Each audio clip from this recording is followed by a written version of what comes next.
महाराष्ट्रातील महत्त्वाच्या राजकीय घडामोडींमध्ये सतेज पाटील यांनी मोठी घोषणा केली आहे। 12 तारखेला भव्य मोर्चाचे आयोजन करण्यात आले असून यात मोठ्या प्रमाणावर लोक सहभागी होणार आहेत।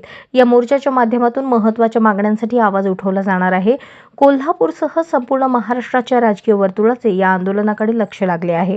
सतेज पाटील यांनी नागरिकांना मोठ्या संख्येने या मोर्चात सहभागी होण्याचे आवाहन केले आहे।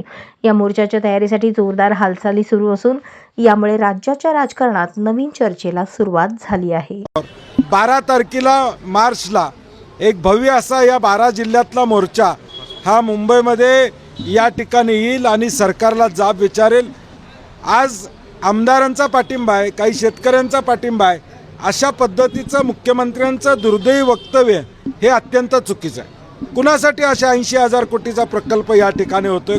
सत्ताधारीतले मंत्री इथं सांगतायत की रस्ता होणार नाही आणि सत्ताधारीतले आमदार इथं बैठक घेतात कोल्हापुरात की रस्ता कसा फायदेशीर आहे, कसा होणार, आणि म्हणून या महाराष्ट्रातला शेतकरी बळी पडणार नाही, शेतकऱ्यांना देशोधडी धरणारा हा प्रकल्प आहे आणि तो आम्हाला नको आहे।